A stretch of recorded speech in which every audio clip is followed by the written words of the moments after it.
கர்த்தர் நல்லவர், அவர் கிருபை என்றும் உள்ளது.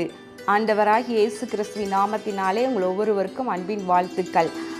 இந்த நாளிலும் கூட தேவ கிருபையும் சமாதானமும் உங்களுக்கு உண்டாயிருப்பதாக. ஆகஸ்ட் 21ஆம் தேதியாகிய இன்றைக்கான மன்னா ஏசாயா 66வது அதிகாரம் 22வது வசனம். நான் படைக்கப் போகிற புதிய வானமும் புதிய பூமியும் எனக்கு முன்பாக நிற்பது போல உங்கள் சந்ததியும் உங்கள் நாமமும் நிற்கும் என்று கர்த்தர் சொல்கிறார். இங்கு கர்த்தர் என்ன சொல்கிறாராம்? நான் படைக்கப் போகிற புதிய வானமும் புதிய பூமியும் அப்படின்னா என்ன அர்த்தம்?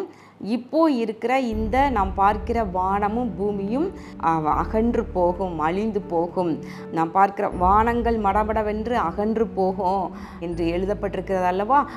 இப்போ நம்ம பார்க்கிற இந்த பூமி எல்லாம் அகன்று போகும், அழிந்து போகும். அப்போ என்ன அர்த்தம்?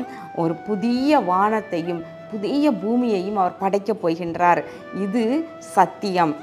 அப்படி படைக்கப் போகிற அந்த புதிய வானமும் புதிய பூமியும் அது எப்படி இருக்கும்? இப்போ நம்ம பார்க்குற இந்த பூமியில் இருக்கின்ற தீமைகள், தீங்குகள், பாவம், அக்கிரமம், நோய்கள், வேதனைகள், பாடுகள், இல்லையா, பிரச்சனைகள், இவையெல்லாம் இருக்கவே செய்யாது. அது புத்தம் புது பொலிவோடு கூட அருமையானதாக இருக்கும். அதில் யார் எப்படி இருப்பாங்களாம்? உங்கள் சந்ததியும் உங்கள் நாமமும் நிற்கும் என்று கர்த்தர் சொல்கிறார். புதிய வானமும் புதிய பூமியும் எப்படி எனக்கு முன்பாக இருக்க போகுதோ, அப்போ அது என்ன அர்த்தம்? அது பெர்மனண்ட்டாக இருக்க போகுது அப்படின்னு அர்த்தம். அது எப்படி எனக்கு முன்பதாக நிற்க போகிறதோ அதே போல் உங்கள் சந்ததியும் உங்கள் நாமமும் நிற்கும் என்று கர்த்தர் சொல்கிறார். தேவ பிள்ளைகள் ஆண்டவருக்கு பிரியமாக வாழ்ந்து அவருடைய வார்த்தைகளின்படியாக வாழ்கின்ற தேவ பிள்ளைகள் அவர்களும் அவர்களுடைய சந்ததியும் எப்பொழுதும் கர்த்தருக்கு முன்பாக இருப்பார்கள் என்று சொல்லப்படுகிறது. இந்த புதிய வானம் புதிய பூமியில் நாமும் நிற்க வேண்டுமென்றால், நம்முடைய நாமும் அழியாமல் என்றைக்கும் நிற்க வேண்டுமானால் நாம் அவருக்கு பிரியமாய் வாழ வேண்டும். எப்படி சவுளுடைய சந்ததி விட்டு கிருபை விளக்கப்பட்டது, அவருடைய சந்ததி முழுவதுமாய் அழிந்து போனது. ஆனால் தாவீதுக்கும் கர்த்தர் நிச்சயமான கிருபைகளை அருமையாய் அருளி செய்தார் என்று பார்க்கின்றோம். எப்படி நாமும் இந்த பூமியில் வாழ்கின்ற இந்த நாட்களில் நம்ம எல்லாவற்றிலும் தேவனுக்கு பிரியம் உண்டாக வாழ வேண்டும். நாம் மாத்திரமல்ல, நம்முடைய சந்ததி, நம்முடைய குடும்பம், நம்முடைய பிள்ளைகளையும் அப்படியே வளர்த்து பரிசுத்தத்திற்கு நேராக வளர்த்து தேவ பக்தியிலே அவர்கள் நிற்கத்தக்கதாக வளர்த்து ஆளாக்க வேண்டும். இங்கு கர்த்தர் சொல்லும் பொழுது நீங்களும் உங்களுடைய சந்ததியும் என்று சொல்லுகின்றார். பார்த்தீங்களா? அவர் எப்போவுமே அவர் பிரித்து பார்க்க மாட்டார். குடும்பம் என்றால் குடும்பம் முழுவதும் அவர் ஆசீர்வதிக்கப்பட வேண்டும். குடும்பம் முழுவதும் அவருக்கு முன்பதாக என்றைக்கும் நிலைக்க வேண்டும் என்றுதான் நம்முடைய தேவன் விரும்புகின்றார். நீங்களும் கூட, நீங்கள் மாத்திரமல்ல, உங்களுடைய பிள்ளைகளும் கூட தேவனுடைய நித்திய ஆசீர்வாதங்களை சுதந்திரித்து கொள்ளத்தக்கவர்களாக எல்லாவற்றிலையும் உருவாக்கப்பட வேண்டும்.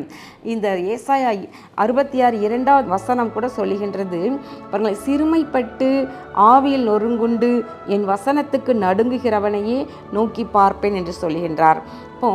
அவர் என்ன நம்மிடம் எதிர்பார்க்கிறார் என்றால், நம்ம ஆவியில் எளிமையோடு கூட கர்த்தருடைய வசனத்திற்கு நடுங்குகிறவர்களாக நம்ம வாழ வேண்டும். அப்படி வாழ்ந்தால் போதும், நம்ம வாழ்க்கையெல்லாம் பரிசுத்தமாகவும் அவருக்கு பயந்தும் காணப்படும். நிச்சயமாகவே புதிய வானம் புதிய பூமியில் நம்முடைய சந்ததியும் நம்முடைய நாமமும் என்றென்றும் நிற்கும்படி கர்த்தர் செய்வார். கண்களை மூடி ஜெபம் பண்ணுவோமா? எங்கள் அன்பின் பரலோக பிதாவே, இதோ இந்த நாளிலும் கூட நாங்கள் தியானித்த வசனத்தின்படி ஆண்டவரே, நீர் ஒவ்வொருவரையும் ஆசீர்வதிப்பீராக.